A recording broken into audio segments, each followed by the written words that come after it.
High বন্ধুরা, welcome back to my channel.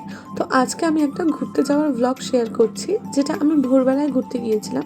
Actually আমার ভোর 5টায় ঘুরতে যাওয়ার কথা ছিল, বাট যেদিন আমরা ঘুরতে গিয়েছিলাম তার আগের দিন রাতে না প্রচণ্ড বৃষ্টি হয়েছিল। তো ভেবেছিলাম হয়তো পরের দিন সকালে উঠে যেতে পারবো না, সেই কারণে 5টায় আর ওঠা হয়নি। বাট 6টার দিকে উঠে দেখি যে অতটা বৃষ্টি হচ্ছে না। তো রেডি হতে সব কিছু করতে করতে 6:30 বেজে গেছিলো, আর বেরোতে বেরোতে প্রায় 6:45। তো আমরা গেছিলাম দুধিয়াতে সবার ফার্স্টে নেমে আগে আমরা একটা দোকানে একটু ব্রেকফাস্ট করছিলাম। এটা একটা দোকান, ওখানে নেপালিদের অনেক দোকান, সকাল সকালই দেখলাম সমস্ত দোকান খুলে যায়। তো আমরা এখানে খাবার নিয়েছিলাম মোমো এবং চাউমিন নয়, ওয়াই ওয়াই। এসব দোকানে ওয়াই ওয়াই পাওয়া যায়। তো এখানে ওয়াই ওয়াই আর মোমোটা খেলাম, বেশ ভালোই ছিল খেতে। তারপর আমরা ব্রিজটার ওই পাশে গিয়েছিলাম, মানে যেটা দুধিয়ার ব্রিজ। তো ব্রিজটার ওই পাশে গিয়ে কিছুই ওরকম নেই, মানে আমরা আর বেশি দূর যাবো না জন্য আমরা আবার রিটার্ন ব্যাক করছিলাম। যে আমরা এখন যাব দুধিয়ার যে মেন নদীটা, সেই নদীটাতে।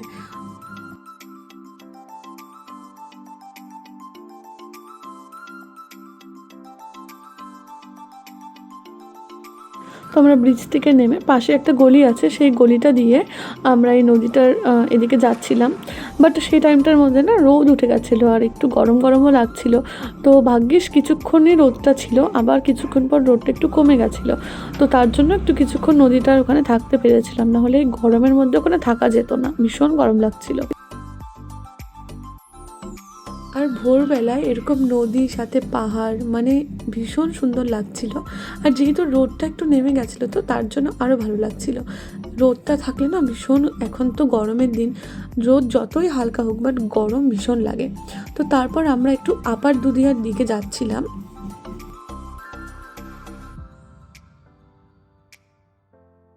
আবার দুধিয়া যাওয়ার তোমরা জাস্ট রাস্তাটা দেখো, এতটা সুন্দর লাগছিল না, মানে ভিডিওতেই এতটা ভালো লাগছিল আর সামনে থেকে যে এতটা ভালো লাগছিল। তার মধ্যে ভোর ছিল না, মানে না ভোর নয়, মানে সকাল টাইমটা ছিল, ওই 11টা-12টার দিকে এতটা রোদ উঠে যায় না, সেই টাইমটার মানে অন্যরকম লাগে। বাট একটু সকালের দিকে 7টা, 8টা, 9টা, 10টার মধ্যেও না পরিবেশটা ভীষণ সুন্দর লাগে।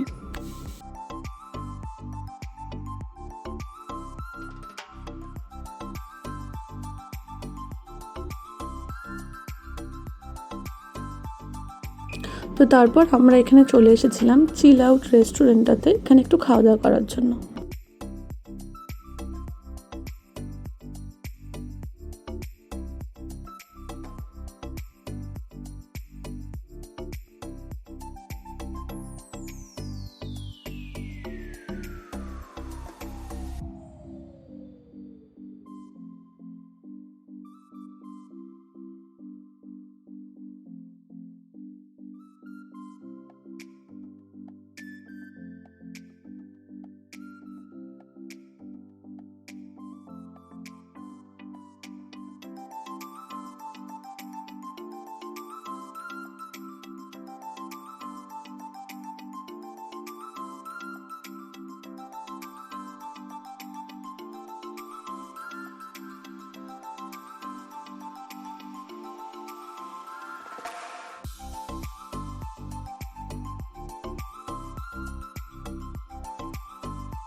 তো এখানে আমরা খাবারে নিয়েছিলাম, এটা চিকেনের একটা আইটেম ছিল, নামটা আমি ভুলে গেছি, আর সাথে ছিল অনিয়ন পকোড়া, যেটা খেতে খুব ভালো ছিল।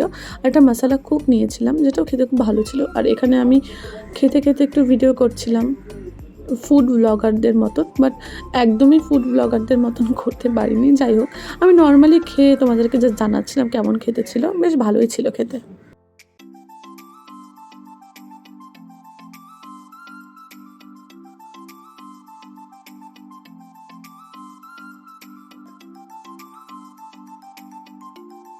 সকালে উঠে ঘুরতে গিয়ে তো খুবই ভালো লেগেছিলো। এবার বাড়ির ফেরার পথে, তো এই সুন্দর রাস্তাটাকে এনজয় করতে করতে আমরা বাড়ির পথে রওনা দিয়েছিলাম।